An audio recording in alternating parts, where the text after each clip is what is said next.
O hormônio de crescimento, a história de uma pessoa que tem deficiência, mais ou menos é assim. Uma pessoa com lá 30, 40 ou até 50 anos, que vai baixando a sua energia, vai ficando mais cansada, mais ansiosa, tá? Vai ganhando mais gordura localizada, vai ficando mais prostrada, cada vez tem a necessidade de dormir mais, ou seja, eu preciso cada vez dormir mais, eu preciso dormir mais para me sentir do mesmo jeito. E a minha produtividade diminui. Ou seja, eu vou tendo pálpebras, aquelas pálpebras caídas e vou ficando com um pouco mais de rugas. Essa é uma história de déficits de hormônio de crescimento. Quais são as funções do hormônio de crescimento, o GH, hormônio de crescimento? Qual é a função?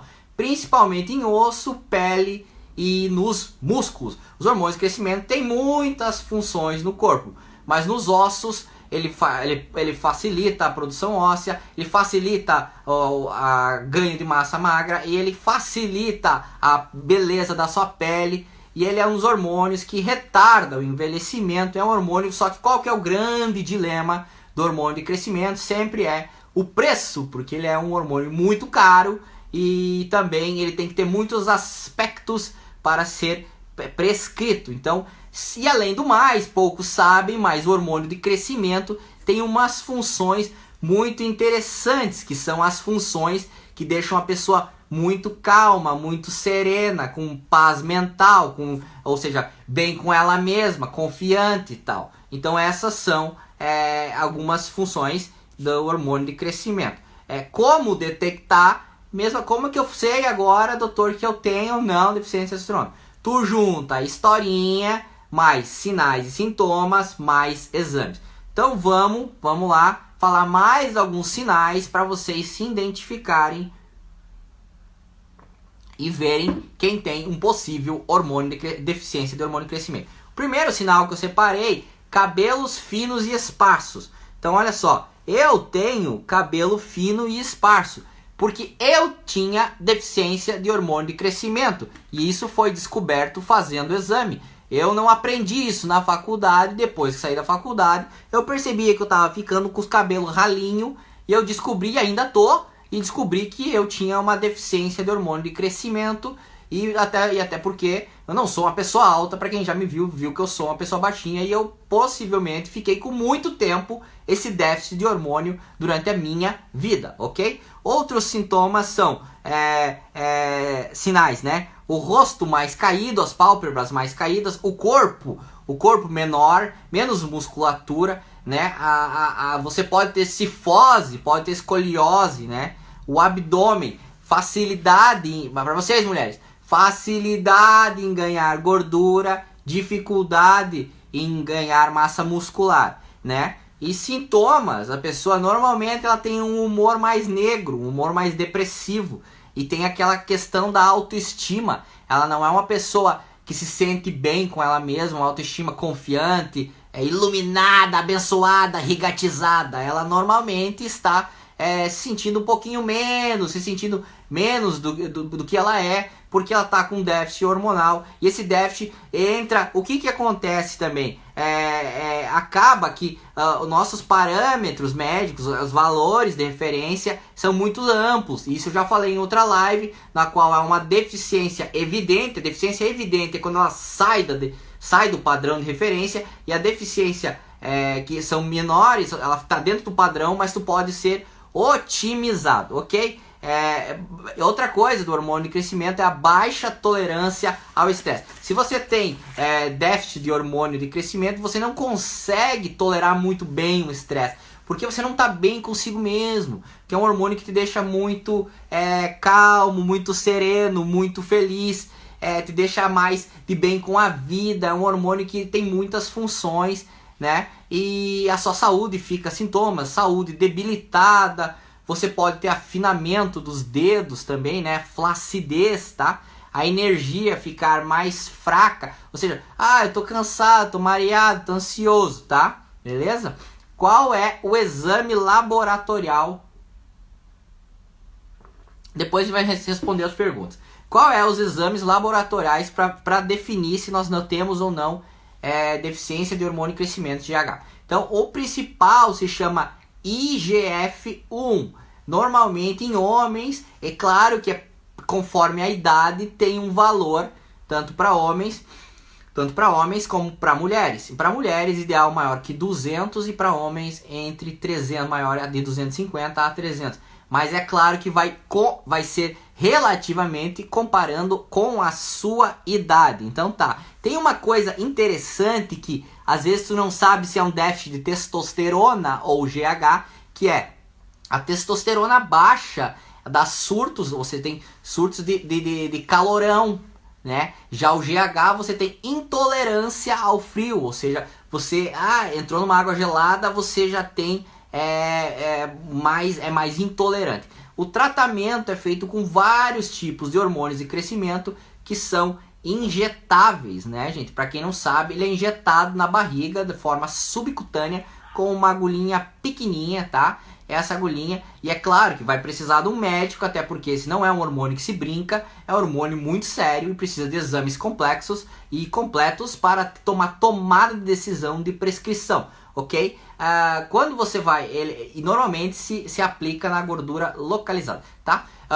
Claro, quando você vai iniciar, o hormônio de crescimento é tão legal que quando você vai iniciar um GH, você tem que dosar cortisol. Por quê? Você não, pura e simplesmente, porque o hormônio de crescimento te deixa num prazer, num bem-estar tão bom, numa alegria, numa paz de interior, que ele baixa 40% do cortisol, ou seja, do teu estresse, e ele é capaz de baixar 40% do cortisol. Então, pessoas que têm cortisol baixo, normalmente se começam com doses muito baixas de GH, tá? Aí tem uma pergunta que sempre fazem: doutor, não tenho condição financeira, como que eu faço para estimular o meu GH de forma natural?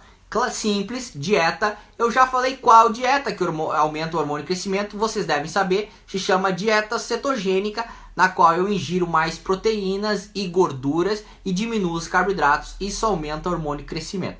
Tem os exercícios, chamados exercícios intervalados, que aumentam o hormônio de crescimento. E tem o sono, se você dorme bem, você tem hormônio de crescimento melhor. Não é à toa que melatonina, que eu estava falando, com hormônio de crescimento, eles têm uma sinergia e acabam trabalhando junto.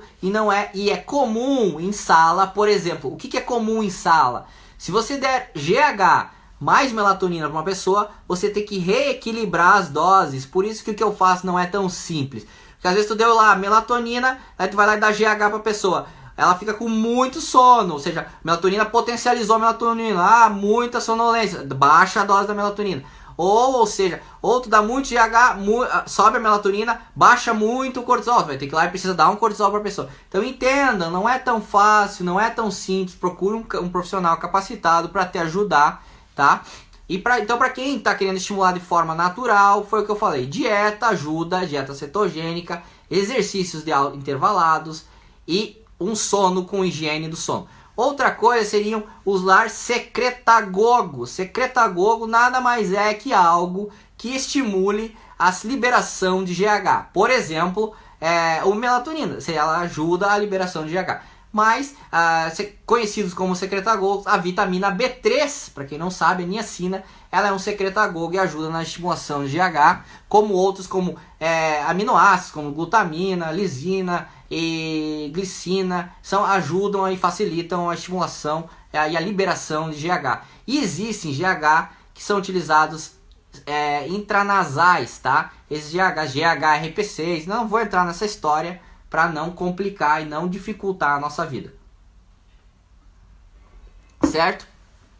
Existem contraindicações para usar GH, doutor? Claro que sim, e muitas. Por isso que precisa ter um médico que analise isso, mas é bom você saber para se identificar. Às vezes talvez você precise, que nem eu precisei fazer os exames para ver que eu estava com 2 hormônios em déficit e que estava me fazendo ficar careca. E eu não gostei da história e eu fui lá e corrigi.